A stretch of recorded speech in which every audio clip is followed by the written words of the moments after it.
Welcome to our continuing series, Questions and Answers for a World in Crisis.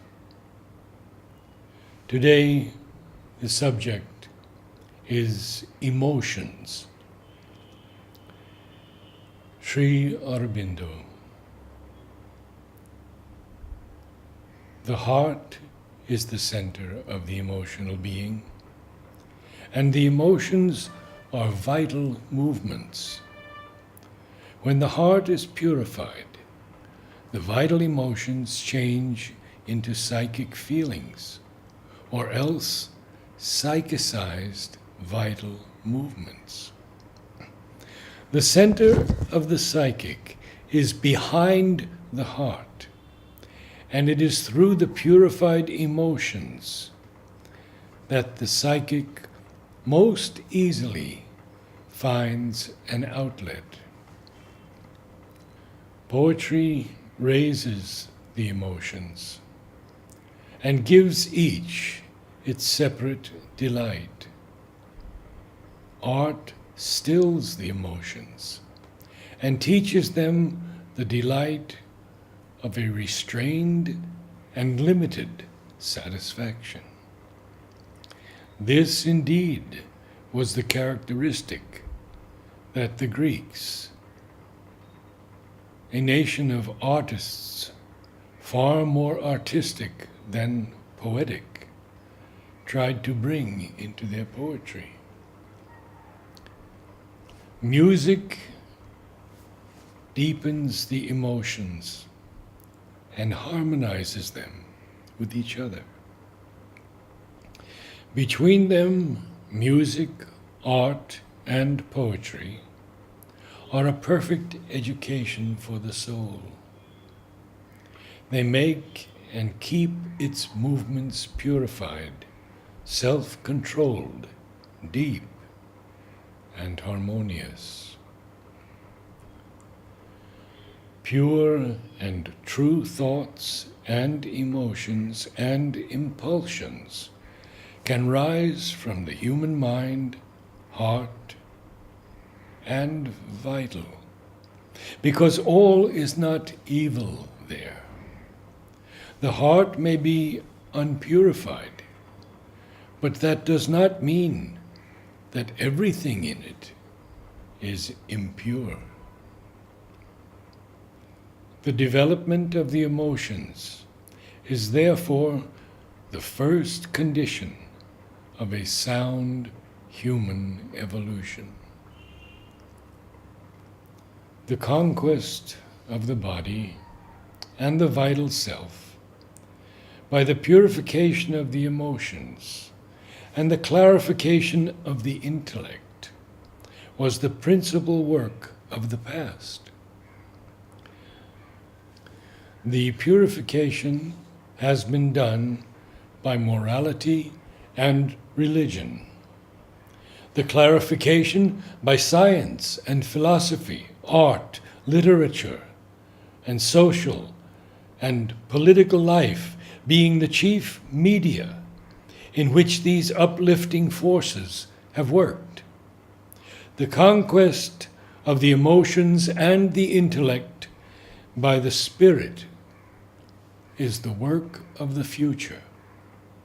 Yoga is the means by which that conquest becomes possible.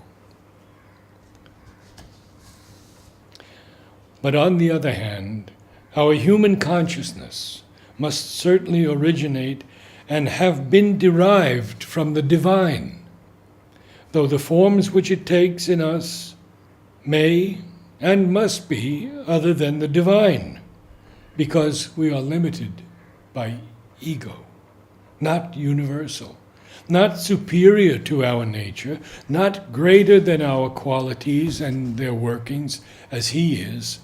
Still, our human emotions and impulses must have behind them a truth in Him, of which they are the limited and very often, therefore, the perverse or even the degraded forms. By approaching Him through our emotional being, we approach that truth. It comes down to us to meet our emotions and lift them towards it.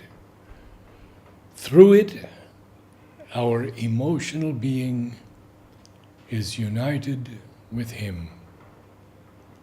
Secondly, this supreme being is also the universal being, and our relations with the universe are all means by which we are prepared for entering into relation with Him. All the emotions with which we confront the action of the universal existence upon us are really directed towards Him. In ignorance at first, but it is by directing them in growing knowledge towards Him that we enter into more intimate relations with Him. And all that is false and ignorant in them will fall away as we draw nearer towards unity. As supramental truth is not merely a sublimation of our mental ideas, so divine love is not merely a sublimation of human emotions. It is a different consciousness with a different quality, movement, and substance. It is no part of this yoga to dry up the heart, but the emotions must be turned towards the divine. There may be short periods in which the heart is quiescent, turned away from the ordinary feelings, and waiting for the inflow from above. But such states are not states of dryness, but of silence and peace. The heart in this yoga should in fact be the main center of concentration until the consciousness rises above. Turn your emotions towards the divine. Aspire for their purification. They will then become a help on the way, and no longer a cause of suffering. It is only the ordinary, vital emotions which waste the energy and disturb the concentration and peace that have to be discouraged. Emotion is not a bad thing. It is a necessary part of the nature. And psychic emotion is one of the most powerful helps to the sadhana. Psychic emotion, bringing tears of love for the divine or tears of ananda, ought not to be suppressed.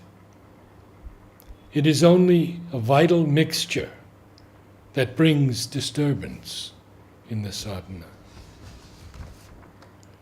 To indulge in the emotions, love, grief, sorrow, despair, emotional joy, etc., for their own sake, with a sort of mental vital overemphasis on them, is what is called sentimentalism. There should be, in deep feeling, a calm, a control, a purifying restraint and measure. One should not be at the mercy of one's feelings and sentiments, but master of oneself always. The mother. In the yoga of bhakti, it is the emotional nature that is made the instrument. Its main principle is to adopt some human relation between man and the divine being, by which, through the ever intenser flowing of the heart's emotions towards him, the human soul may at last be wedded to and grow one with him in a passion of divine love. Question to the mother. Sweet mother, what should one try to do when one meditates with your music at the playground? Mother, the music aims at awakening certain profound feelings. In listening to it, one should make oneself as silent and passive as possible. And if, in the mental silence, a part of the being can take the attitude of the witness who observes without reacting or participating, then one can notice the effect that the music produces on the feelings and emotions. And if it produces a state of deep calm and semi-trance, that is very good. If one goes deeply into the messages of the flowers, one finds that Mother has given many flower significances pertaining to the emotions. For the flower, psychic influence in the emotions, Mother comments, indispensable for beginning sadhana. Here are some more. Dignity in the emotions. Collective emotions open to the divine. Emotions awake to the first contact with the divine. Elegance in the emotions.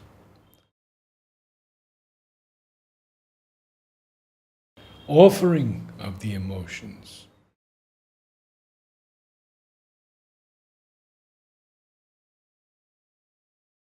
Refinement of emotions. And for each of these, Mother has given a comment, so please do read Flowers and Their Messages and the spiritual significance of flowers, both on our website, motherandshriaurobindo.in, and available in bookstores in the ashram. Namaste.